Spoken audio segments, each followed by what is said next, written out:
Good afternoon, everybody. There's still some folks grabbing food, but I think we better start because we have a lot to talk about and a limited amount of time.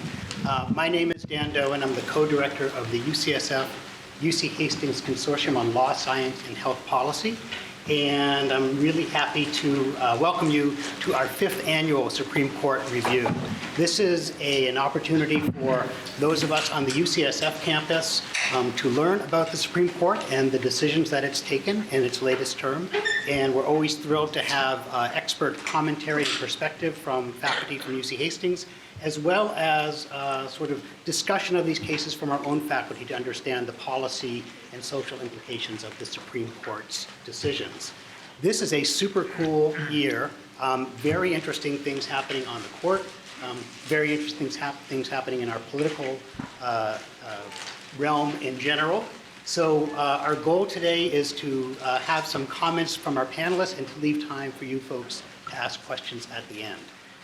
Here today, and I'll introduce the whole panel and then let them take it from there, is David Faigman, who is a constitutional law expert and is the acting chancellor and dean, and John F. DeGardi professor at UC Hastings College of the Law. David is also the founding director of the UCSF-UC Hastings Consortium, and he's going to be talking about the court's term in general, and in particular, our interesting situation where we only have 8 sitting members on the Supreme Court at the moment. Next, we're going to have some discussion of a very interesting and important case, Whole Women's Health versus Hellerstedt, from Daniel Grossman and Diana Greene Foster. Dan is a professor of Obstetrics, Gynecology, and Reproductive Sciences here, and the director of Advancing New Standards in Reproductive Health, or ANSIRH.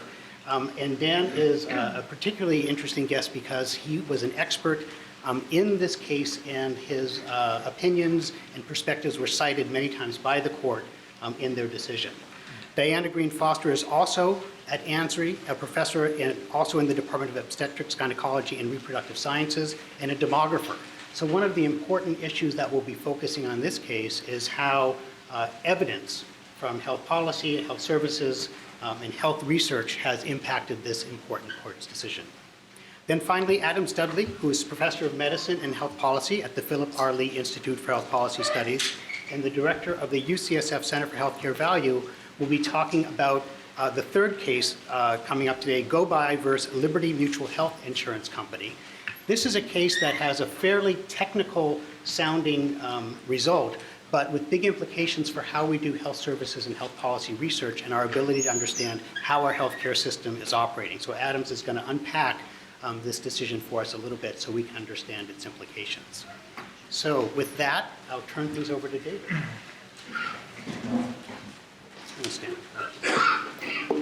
Thank you, Dan. So I was given 8 to 10 minutes. I will try to use every second of them. I typically teach in 50 to hour-minute blocks, so I have to be sort of pulled off the stage. Also, talking about this Supreme Court term, it is fascinating. Nobody anticipated that Justice Scalia would be the first off the court, as it were. And it sort of turned the world upside down for lots of people and obviously raised lots of questions for the current presidential climate that we find ourselves in. So I was asked to talk a little bit about what it means from a constitutional perspective to have an 8-member court.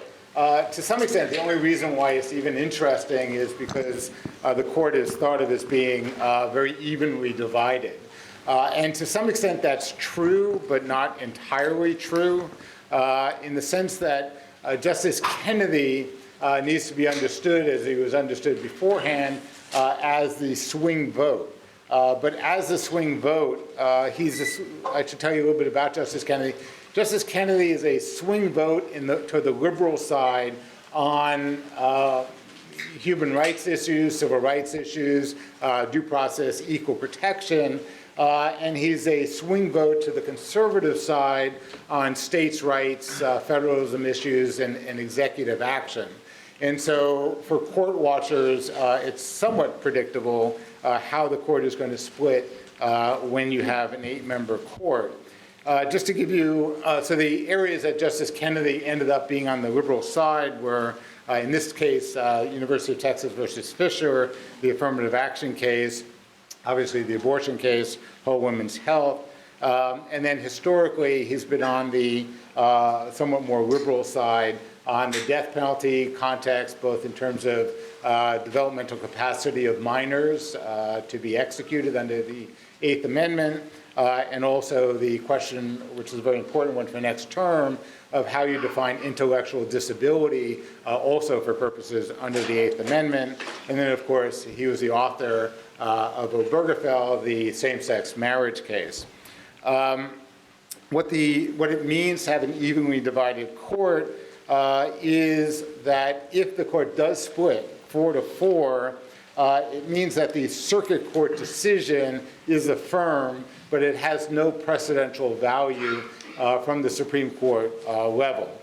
So a case that did split that way this year was the United States versus Texas, which was the immigration case where President Obama used his executive authority to pass certain regulations regarding immigration. The state of Texas sued the executive department, claiming that President Obama had exceeded his authority. Not surprisingly to us court watchers, Justice Kennedy went on the conservative side on that, and the court split 4-4. I understand that the Justice Department just a little while ago has asked the court to rehear the case after they have a complete complement of justices. Whether the court will grant that rehearing remains to be seen. I think inevitably the question of executive power will come back to the court when the court has a full complement. It also raises the question, and a lot of court observers have noted that so far the Supreme Court has granted certiorari. So the Supreme Court, for those of you who don't do this for a living, the Supreme Court is a court purely of basically voluntary jurisdiction, which means that they get to decide what cases they take and what cases they do not take. There are no cases in the modern times that they have to take as a court. It takes 4 votes to grant certiorari, to actually hear a case. And so what that raises is sort of an interesting strategic question, which is if you are in a, say, the 4-justice liberal majority or liberal group, should you grant cert in a case, because you only need 4, but you don't grant cert if you don't think you can get the 5th vote, or you don't think that you can win the case. So it's not surprising that the term appears very light for 2016, 2017, because the justices are sort of not in the business of wanting to split more than they have to. At the same time, one could argue that strategically, what it really depends on is how the circuit court resolved the matter. If the circuit court resolved the matter in a way that you don't like, you may vote to grant cert and hope to pick up that majority vote. So I think what we're seeing right now is that the court has shied away, and I think Chief Justice John Roberts has sort of counseled restraint in terms of what the court is doing over the next time period. I do want to just throw out some ideas and some thoughts about what the court did this year. There are a couple of very, very important cases. One that was not specifically on your program, so I'll begin with that, and that's Fisher versus University of Texas. I will tell you that prior to Justice Scalia passing away, I did tell my constitutional law class in the fall that there was absolutely no question that the Supreme Court was going to reverse the University of Texas, that there were simply not 5 votes to uphold affirmative action, and what that would have meant was that the U.S. Supreme Court was going to overturn a case called Grutter versus Gratz, which was the University of Michigan law school case that had upheld affirmative action. Justice Kennedy had never voted. He had never voted prior to Fisher for upholding an affirmative action case. Basically, the issue there is whether you can take race into account under the Equal Protection Clause of the 14th Amendment.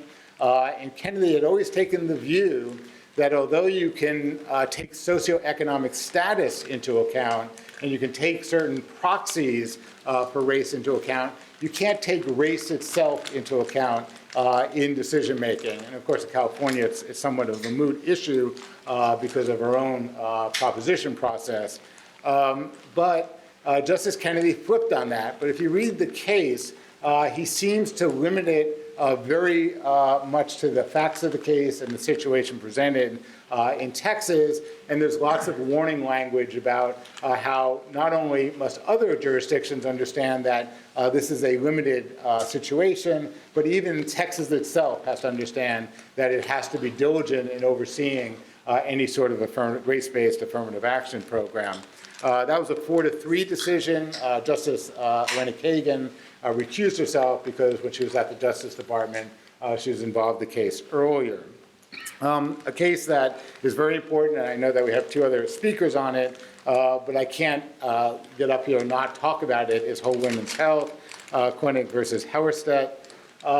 This is a remarkable case because the courts seem to breathe new life into the so-called undue burden standard that had been crafted back in 1992 in a case called Casey, the Pennsylvania case. In that decision, the Supreme Court had overruled certain aspects of Roe v. Wade, but had not overruled the trimester framework, but did not overrule viability as an important point in the decision-making process.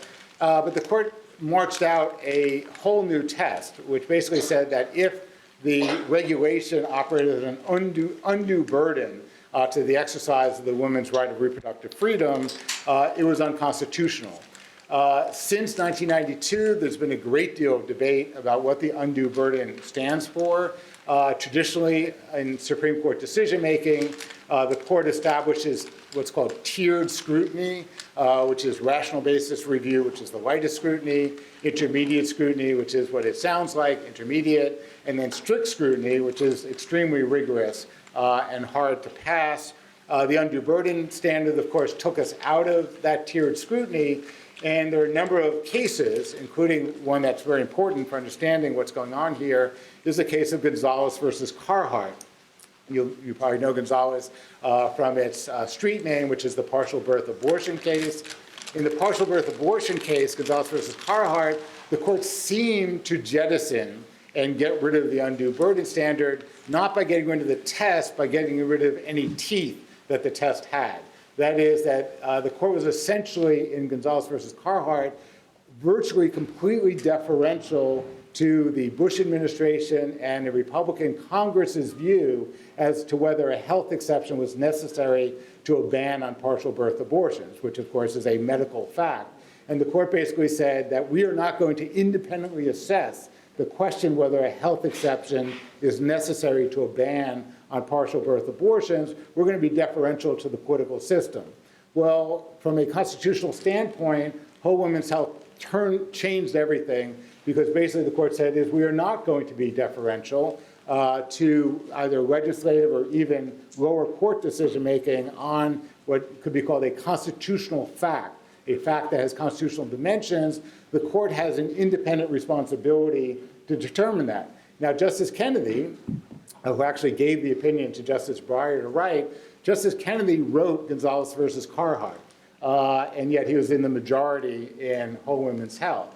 So as my students know, my view of Justice Kennedy is he's something of a loose cannon.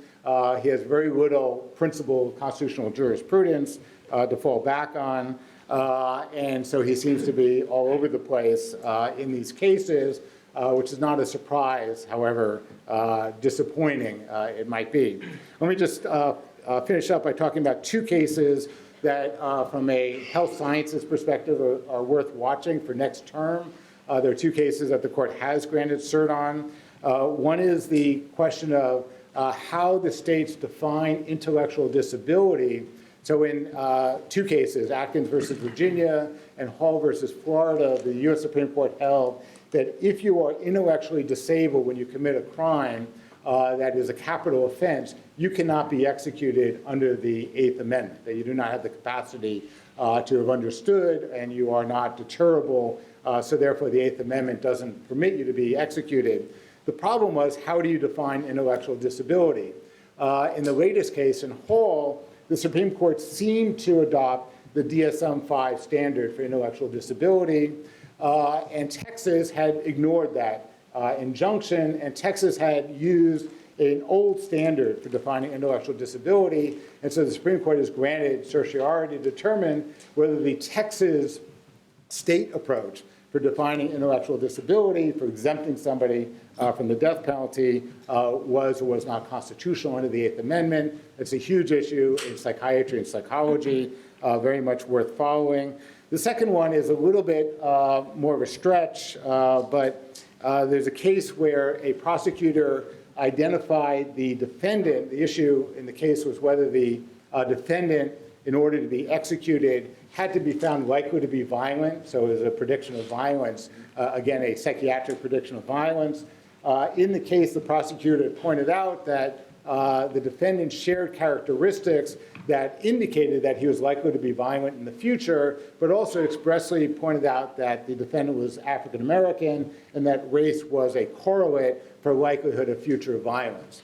The court is likely not to accept that depiction. The problem is actually much deeper, and that is that when you look at actuarial devices that predict violence, there are a lot of factors like prior arrests, socioeconomic status, levels of education that are highly correlated with race. And so the question in this context is, can you use an actuarial statistical prediction of likelihood of violence that has such a high correlation to race, especially if it's a prior arrest? If you, as I think many people understand today, that police are more likely to stop and more likely to arrest and possibly more likely to indict for prosecutors African Americans than they are Caucasians or other groups, then the fact that you have a higher arrest rate for a certain group may actually indicate bias and might make the actuarial predictions themselves biased and unconstitutional under the 14th Amendment.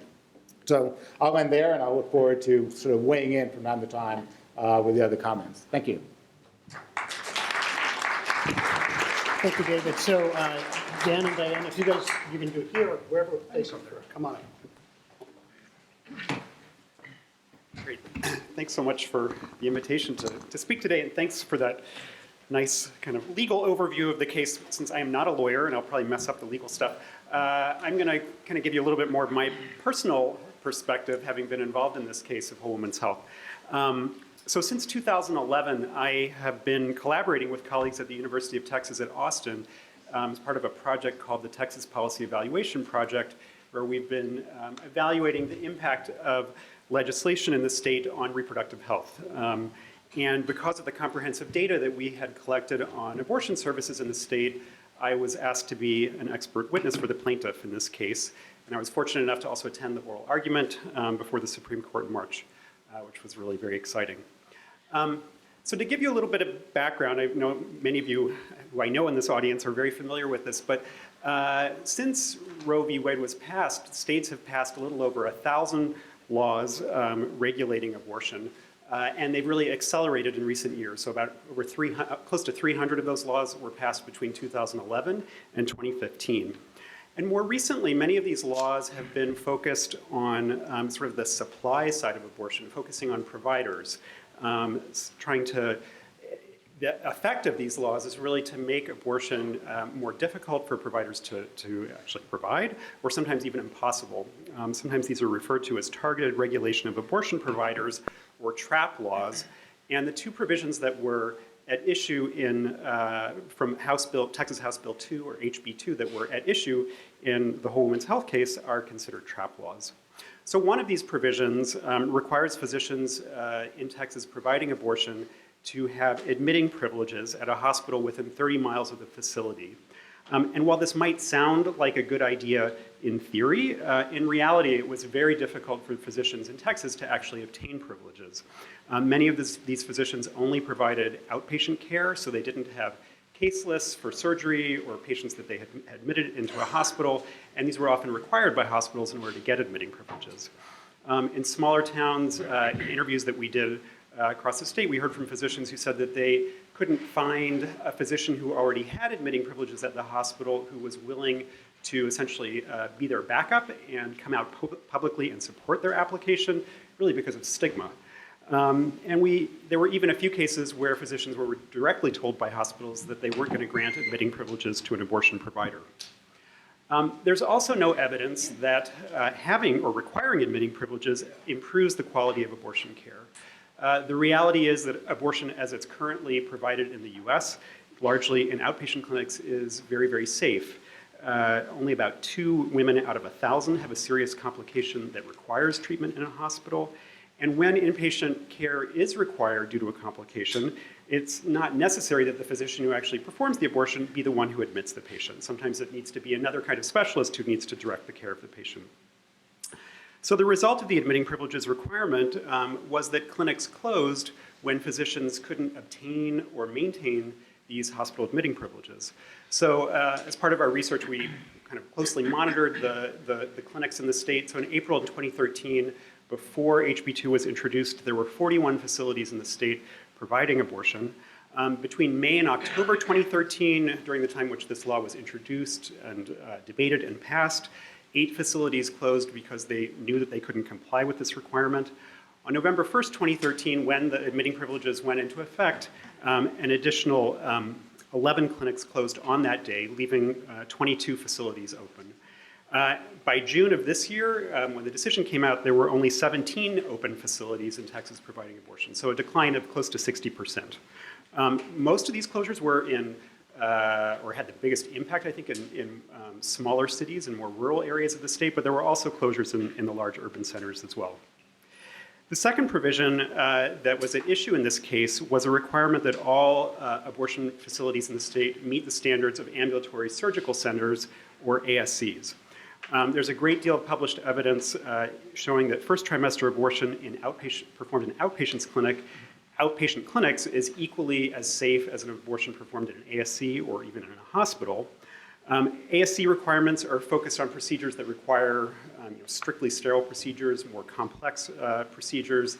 They mandate things like the size of the operating room, airflow in the operating room, the size or the width of the hallway, nursing requirements, among other things. And these requirements really are not relevant to a vacuum aspiration abortion, which by definition is not a sterile procedure.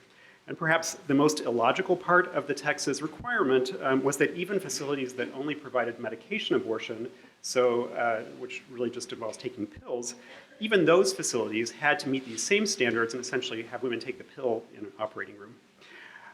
The ASC requirement had not gone into effect at the time of the district court hearing of Women's Health, and the judge's ruling blocked enforcement of this provision. The Fifth Circuit Court of Appeals reversed the district court ruling, and for 2 weeks in October 2014, there were only 10 facilities providing abortion care because those were the only ones that could meet the ASC standards. When the US Supreme Court issued a stay of the appellate court ruling, 9 clinics immediately opened. So it really, and I think it was Justice Kagan who referred to this, it was really kind of a very clear evidence about how these provisions were directly related to the closures. So I'd like to tell you a little bit about some of the research that we performed that was considered by the courts. We were really very interested in knowing what happened to the abortion statistics after this very restrictive, perhaps the most restrictive abortion law in the country went into effect. And the usual way you would do this kind of research is to look at state vital statistics records, because Texas is a state that requires all the abortion providers to submit detailed data on every abortion procedure that's done. The problem is Texas takes about 2 years before they make these data publicly available, by which time this case would have been long decided. So we decided that we had to collect the data ourselves.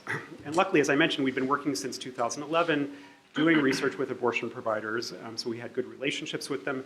As you might imagine, this is kind of a mistrustful group, and they don't really like working with outsiders, but we were very lucky that we had developed relationships with them.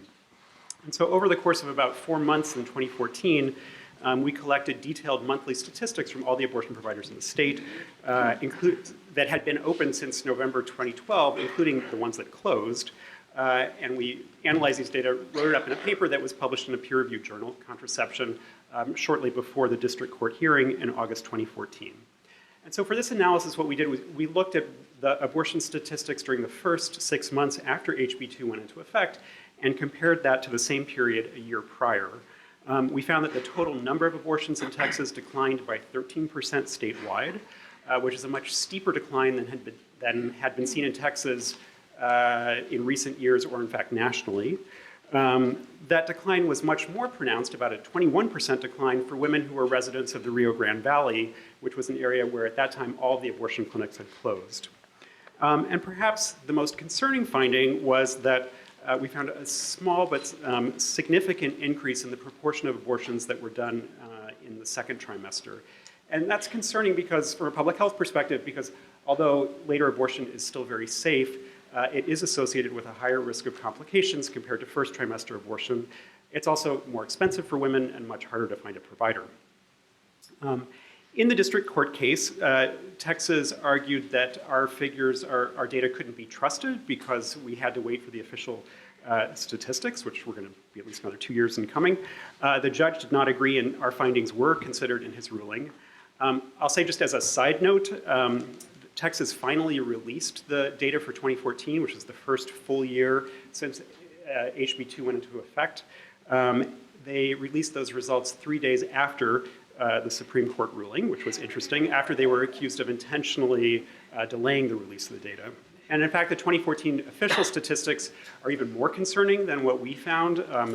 Statewide, there was a 14% decline in abortions. For residents of the lower Rio Grande Valley, there was a 56% decline in abortions. And second trimester abortion increased by 27%. So regarding the ambulatory surgical center provision, part of my testimony looked at the capacity of the existing ASCs to meet the demand for abortion statewide. So we showed in our research that prior to November 2013, when the admitting privileges requirement went into effect, the existing ASCs provided about 26% of all abortions statewide. So when the admitting privileges provision went into effect and about half the clinics closed, some of the clinics really ramped up services and were able to increase their numbers to meet the demand. But that didn't happen actually at the ASCs. In fact, during that first 6-month period after the law went into effect, the proportion of abortions that they performed statewide actually went down to 22%. And so I said in my testimony that it seemed highly unlikely that these existing ASCs could increase the number of procedures that they performed by essentially a factor of 4 if all of the non-ASCs closed. So I don't have time to go into detail about all the other research that we did, some of which was included in my testimony, some of which was included in amicus briefs, some of which came out after the amicus briefs were submitted but were covered in the press. But just quickly, we did things like we interviewed women who were delayed in their whole abortion process because of the clinic closures and they were pushed into the second trimester. We did interviews with some women who were unable to get the abortion that they wanted to get because of the clinic closures. We performed a statewide survey of abortion patients and showed how women whose nearest clinic closed between 2013 and 2014 traveled much farther to get an abortion, on average 80 miles each way compared to women whose nearest clinic was still open. They also paid much more for the whole, their out-of-pocket expenditures were higher. We tracked the wait times to get into a clinic and showed how those increased as clinics closed. For example, in Dallas-Fort Worth, when one high-volume clinic closed, the wait times went up to about 21 days on average in the Dallas-Fort Worth area, and sometimes actually even longer. And we also did research on self-induced abortion, which I could talk about if you're interested. But just returning to the decision, as you said, I think that this ruling really does now provide some judicial standard related to undue burden. The court said that restricting abortion can't just be considered in the abstract, or just because a legislature says that these laws will be beneficial. Instead, courts have to look at the potential benefit of the law compared to the potential risks. And in the case of these provisions of HB2, the court highlighted how safe abortion is, including citing data about how it's safer than other outpatient procedures that aren't regulated in the same way. And on the other side, there was really evidence of substantial harm to women because of the clinic closures that resulted from these provisions. I think the impact of this ruling already has been and will continue to be quite important. The day after the ruling, the Supreme Court rejected appeals from Mississippi and Wisconsin regarding challenges to similar laws requiring hospital admitting privileges that had been blocked at the Court of Appeals level. Shortly thereafter, Alabama also dropped its appeal of a similar admitting privileges law. And in Indiana, a federal judge blocked a law banning abortion in cases of genetic abnormalities, and that was all in the first week after the decision. In Texas, the impact of this ruling so far has been mostly great in terms of just boosting morale. After years of being under attack, abortion providers and reproductive rights advocates really finally got a very significant win. In terms of actually improving access to abortion in the state, the most immediate effect is that some of the physicians who were providing before but unable to provide because they didn't have admitting privileges are now able to provide at open clinics. But it's going to take time before either new clinics open or clinics that closed reopen. Once a clinic closes, often they lose the lease, they lose their license, they sell the equipment, the doctor may move away, so it's really not so easy just to open up these clinics again. Texas is wasting no time in pushing out its next round of non-evidence-based restrictions. The state just issued new regulations that are scheduled to go into effect in the fall that will require all fetal tissue to be cremated or buried. There are already rumors about the restrictions on abortion provision and actually possibly even on research that will be introduced in the 2017 legislative session. So before I end, I just wanted to say a tiny bit about what it was like for me personally to be involved in this case. I feel really lucky. I think we were just kind of in the right place at the right time. We had been there working in the state for a while and were able to quickly collect data about this incredibly restrictive law. I'm really proud of the work that we did. It was a team working not only with University of Texas, UCSF, but also University of Alabama at Birmingham and the nonprofit IBIS Reproductive Health. And while it's been generally very rewarding to be a part of this, at times it's also been personally quite challenging. In its brief to the Supreme Court, Texas spent an inordinate number of pages trying to discredit our research. They named me 31 times in their brief to the Supreme Court. They accused part of my testimony of being ipsy-dixit, which I had to go look up to figure out what that meant. And so the fact that the majority ruling refers to our research in my testimony is really a nice vindication of our work. I see this decision as really kind of a victory of science over ideology. The majority ruling is not really full of poetic quotes. It's kind of a dry review of the evidence. Evidence on the safety of abortion, on the evidence of the harms associated with these provisions of HB2, and the lack of any benefit. And it says not just that research may be considered when imposing legal restrictions on abortion care, but that it must be. As Linda Greenhouse wrote in the New York Times, this was really an example of evidence-based medicine meeting evidence-based law, which I think is really quite exciting. So thank you.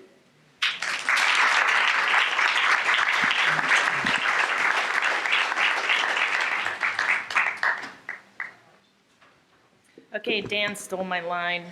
I wanted to tell you this as a story of the triumph of science over politics. This case really hinged on whether women still access care under restrictions that close the majority of clinics in Texas. And the majority opinion is all about whether Dan's testimony is credible. As a scientist who studies access to care, is his opinion credible about whether 10 clinics could serve over 5 million women of reproductive age in Texas? The scientific community weighed in on this case through submission of friend of the court briefs. I coordinated an amicus brief that was signed by 4 social scientists from 32 institutions, including 10 scientists from UCSF. And if you didn't already know, UCSF is a major leader in reproductive health research.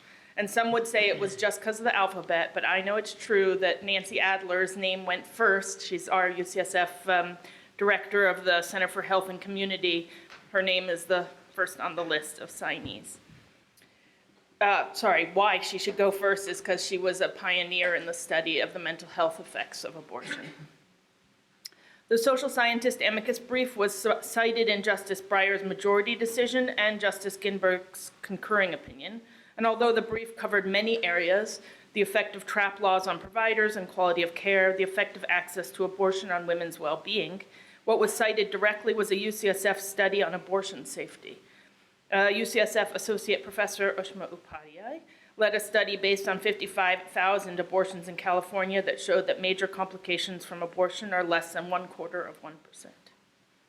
Past abortion cases have shown that decisions go very badly when there's an absence of science. Justice Anthony Kennedy's majority decision in Gonzalez v. Carhart said, "While we find no reliable data to measure the phenomenon, it seems unexceptional to conclude that some women come to regret their decision to abort." He based his decision on an amicus brief submitted by women who regretted their abortions, and he had no way to know whether that was a common phenomenon. Well, now we do have the data. Advancing New Standards of Reproductive Health, a program within the UCSF Bixby Center for Global Reproductive Health, has been dedicated to generating the evidence needed to base policy on fact and not supposition. Dr. Upadhyay and Dr. Sarah Roberts have led studies examining the effect of state abortion restrictions on access to care, finding some restrictions that have no effect and others that have unintended negative consequences. And I've led the Turnaway Study, a prospective longitudinal study of women who receive abortions and women who are denied abortions from clinics across the country. We follow women over time to ask about their physical health and mental health, socioeconomic well-being, subsequent pregnancies, and the health and well-being of their children. The women denied abortions were denied due to advanced gestational age, and so our study recruited women as a separate subsample of women in the first trimester who represent the vast majority of abortion patients in the country. And based on the UCSF Turnaway Study data, UCSF Assistant Professor Greene Foster, who's also here, has shown that 95% of women who are having abortions do not regret their decisions. UCSF social psychologist Antonia Biggs has shown that abortion does not have negative mental health consequences in terms of depression, anxiety, or PTSD symptoms. So why is there such a social science consensus on abortion safety and the negative consequences of a lack of abortion access? Those of us who study abortion know that abortion is associated with lower physical health risks than childbirth. Access to abortion care for women who are experiencing an unwanted pregnancy makes a significant difference in their ability to leave violent relationships, stay employed, make aspirational one-year plans for their life, and take care of the children they already have. So we at UCSF continue to work to generate scientific evidence to contribute to health policy debates.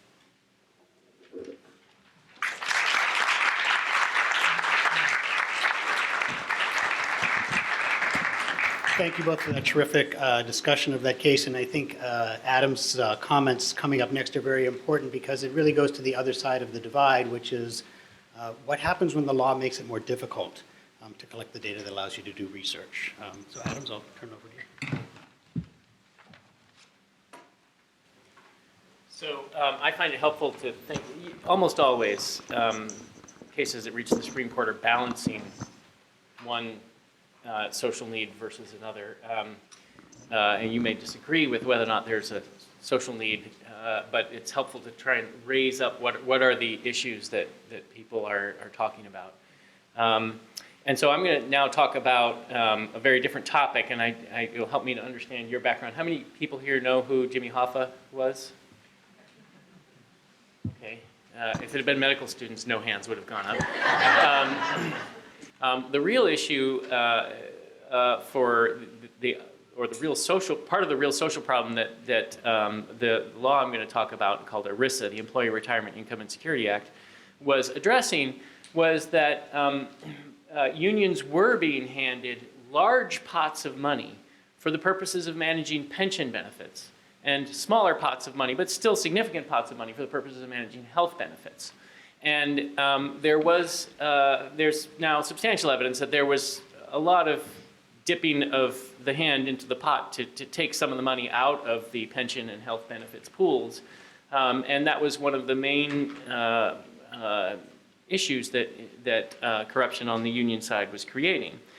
It all was not rosy on the other side of this equation either, though. So part of the rationale for having ERISA was that large employers would go around promising things like lifetime benefits, lifetime pension benefits, or lifetime health insurance benefits. And then if they went bankrupt, so based on everyone knowing Jimmy Hoffa, who's ever heard of Studebaker? Okay, so big car company that went bankrupt, and when it went bankrupt, just completely abandoned pension benefits for thousands of its employees. including long-term employees. And so there was this need, we need to have big pools of money for the purposes of ensuring that pension benefits and healthcare benefits are there, especially if they have a long time horizon. And yet at the same time, we need to have some management rules about those pools of money so that people can't just go in and take their bit and disappear, whether that's taking the bit. So what the companies often did, even those who didn't go bankrupt, was if they weren't going to make their quarterly profit estimates, they'd just cut the payments to the pension benefits and they'd have more savings. And so we needed some rules about how big pots of money were developed. As this conversation evolved through the 50s and 60s, the large employers started saying, well, yeah, but we work in lots of places. Like General Motors said, we work all around the country. We don't want 50 different sets of rules. We want a federal set of rules that preempts everybody else's rules. So Alabama can't come along and tell us to do something totally different than what Montana's telling us. So in the 1970s, ERISA was passed, and it did exactly that. So it set up rules for managing pension and health benefits, pots of money, and it preempted for large employers who self-insured, in terms of healthcare specifically, who self-insured, it preempted all state laws. And this was very new because previously states had been in charge of the health insurance function. It said, in addition, states could not make insurance laws that would affect ERISA-covered institutions and create an undue burden for them in terms of their attempts to create and manage the health benefit for their self-insured employees, or their employees under their self-insured plan. So now we get to the case that happened, this Gobet case. So what's going on? Well, as you all know, healthcare costs have risen dramatically, and evidence that there are quality problems and waste problems in healthcare is now very, very strong. And one of the thoughts, one of the policy initiatives has been, hey, let's all put all our data together. If I were to look at Dr. Dudley and just say how well he's doing, and I'm just Blue Shield of California, which has about 10% of the market share, then I only get a small slice of Dr. Dudley's activity. Random events will affect that, and I may not get a very good picture of how well he's doing. And so it is better if we can all put our data into a single place and begin to generate the evidence that we were hearing about on which to base policy. So this was thought as a key infrastructure step in addressing healthcare quality and cost. And the idea was to create what's called an all-payer claims database. Vermont was among, there are now 18 states with laws that say we're going to do such a thing. Liberty Mutual sued Vermont over this in federal court, saying, hey, this Vermont law violates ERISA because we're self-insured. Liberty Mutual was doing this over 17 employees in the state. And Liberty Mutual is an insurance company, but they're not that kind of insurance company. They're not a health insurance company. And they had a health insurance company with which they had a contract, and they were basically suing to stop that company from contributing data on those 17 people to the Vermont all-payer claims database. The Supreme Court ruled that this was a violation of ERISA, and so, at least for right now, Vermont is not allowed to force Liberty Mutual to do this. In my mind, as a researcher who has not only used data that is combined from multiple sources, including multiple insurance companies, but also who has had to create such databases, this reflects a significant misunderstanding of how much actual burden there would be. And in fact, the burden here is negative. So the standard is there an undue burden? For an insurance company to go through and find the 17 Liberty Mutual employees and their claims is much more, and pull them out, and then hand over the rest of their data to the state of Vermont, is far more expensive than just taking all their data and handing it over to the state of Vermont. So I do not understand, I understand how you would want to uphold the principle, and Justice Kennedy's states' rights thing notwithstanding, uphold the principle that ERISA preempts burdensome state laws. I just don't see how this could possibly have been perceived as a burden. In fact, in another panel in which insurance companies were complaining about this burden, this was the complaint. I was sitting next to someone from United Health Group, which is currently the second largest insurer in America.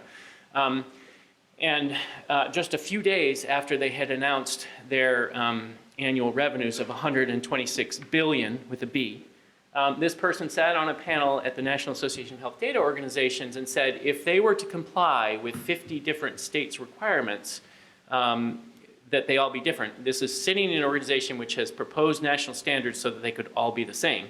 But sitting there and saying if 50 different states came up with 50 different data formats for us to submit this, it could cost us $1 million with an M.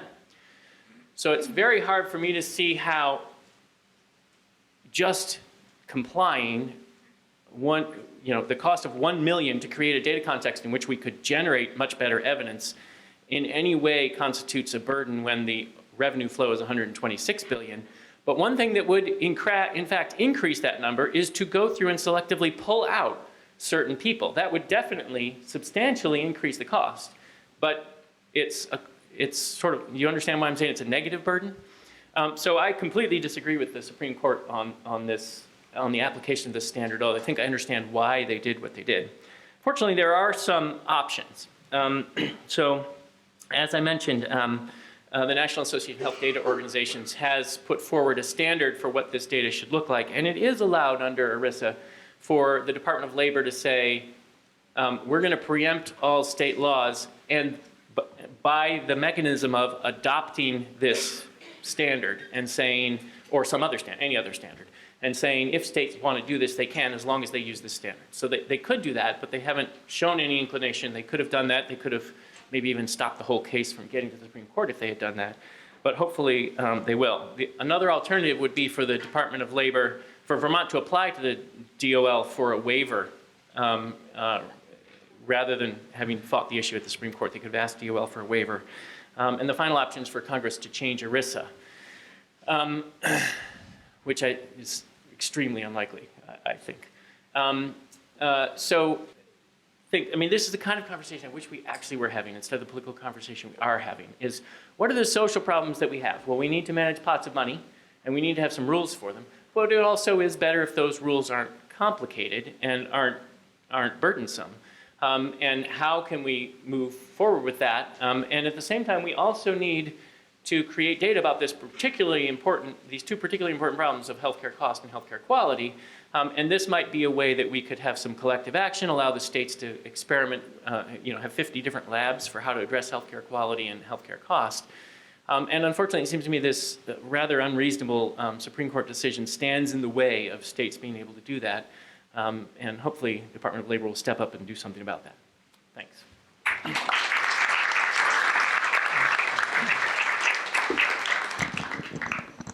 So we have a few minutes left. This is always my favorite day of the year because I always learn a lot. So we saw undue burden pop up in a couple of different cases, and I didn't know that was going to happen till hearing Adam's comments.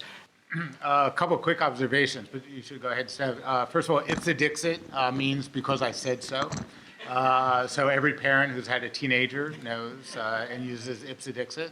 And then one comment that I failed to include is my prediction about Merrick Garland and whether he will get a seat on the Supreme Court.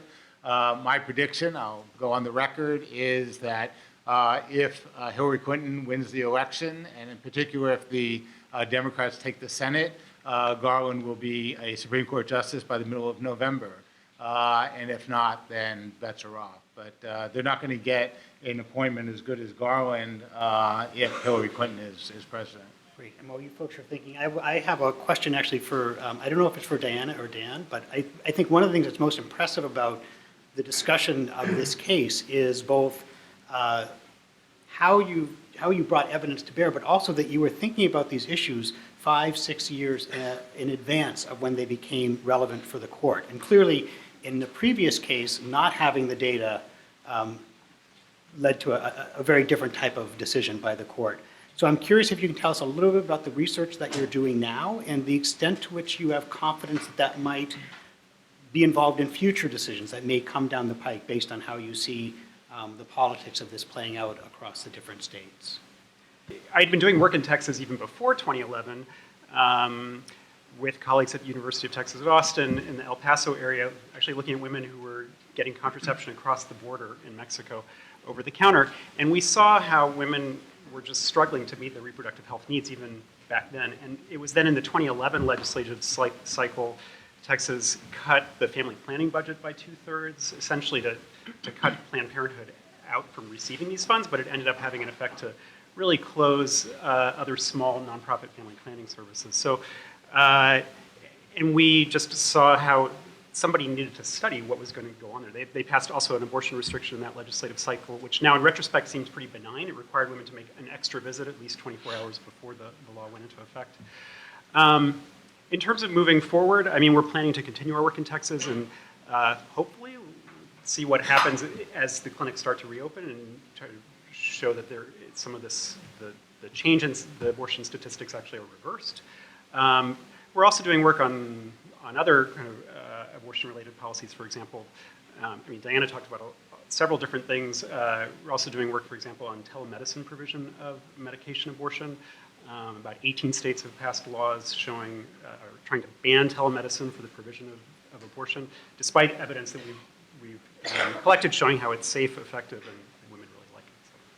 So you mentioned the dramatic increase in abortion rules after 2011. A big part of that was that two things happened. One was the new census came out, and the other was the 2010 midterm elections, which were largely ignored by moderate and conservative, moderate and liberal voters. My impression is that people thought Obama got elected, the nation's changed, everyone's saying the GOP's dead, and so a whole swath of the electorate didn't go to the next set of elections. And when you combined the new census data, which shifted more population to certain areas of certain states, with big Republican gains in those intermediate elections, what happened was the opportunity to gerrymander. Districts had to be redrawn, and there was an opportunity to gerrymander, and there was an awful lot of gerrymandering that happened immediately after the 2010 census, and that made it possible to pass a lot of these laws. So, and to do things like make laws saying you can't study X, Y, and Z. And so,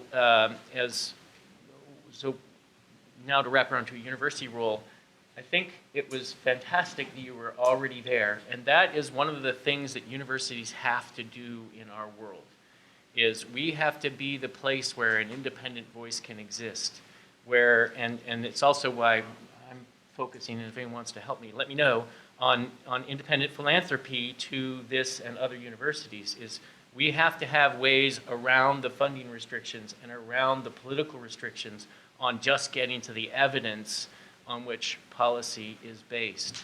And that is actually much more of a need since the 2010 census and midterm elections than it was before, because there's much more of this you can't talk about. Now we can't talk about it. There are places where we're not supposed to do research about abortions. A long time we haven't been able to talk about guns.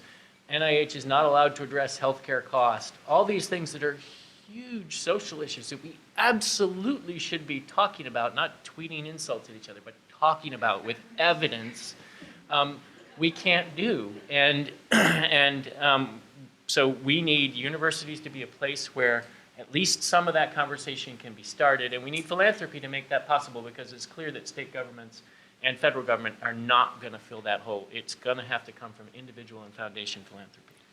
So dig deep in your pockets. Before, I'm going to give David Faigman the last word, but I do want to just acknowledge Ashley and Jay and John for making this event possible. And thank you guys for pulling this together from the consortium. I'll try to be quick, but both Dan and Adams raised an issue that I think really needs to be highlighted, especially at the intersection of law and science. And first of all, I'll say I'm not sure that science has prevailed quite yet, but we'll wait and see on that. But one of the issues in this context that you as researchers need to be aware of is the question of what is the constitutionally relevant empirical issue that's at stake.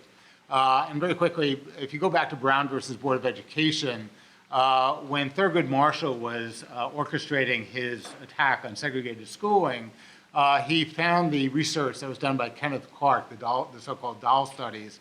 And what Kenneth Clark, who's a researcher at Columbia, had done was he looked at the national statistics on whether black school children were being injured by segregated schools. And Thurgood Marshall said, I need that research. But what Marshall then did was he sent Kenneth Clark to the 5 jurisdictions that were actually involved in the Brown litigation, and he redid the research in each of those, in Topeka, in Richmond, in DC, to see if they would replicate in the individual jurisdictions.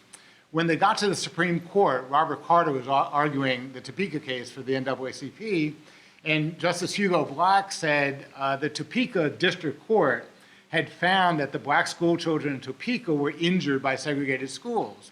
So Justice Black said, well, are you making this empirical argument for the school children in Topeka, or are you making this argument for national standard? And Robert Carter, I think, made a mistake by saying, we're simply arguing that the Supreme Court should be deferential to the district court's fact-finding. We're only talking about Topeka. Well, Black came back and said, well, wait a minute now. You're saying that we have to relitigate every single case in every school district in the country.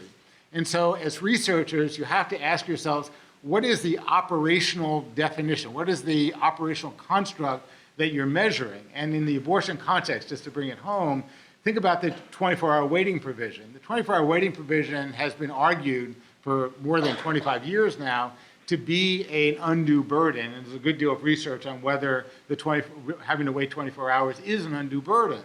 The question as a researcher, how do you study that?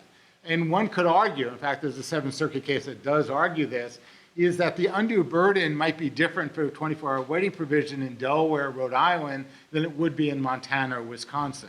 And so I would, not just because I do this for a living, but I would urge you, because talking to Dan and Diana beforehand, what you see in that case is both the facts on the ground in Texas, but it also has to apply to Mississippi and Wisconsin. Well, if all you had were the facts on the ground in Texas, then Wisconsin, Mississippi might not follow the Supreme Court's decision.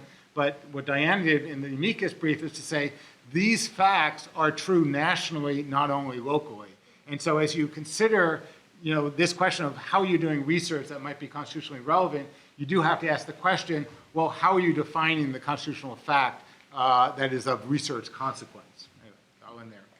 Thank you. This has been, these are interesting political times, but this was an extremely inspirational panel and discussion, and thank you very much, panelists, for making the time. And thank you, Dan.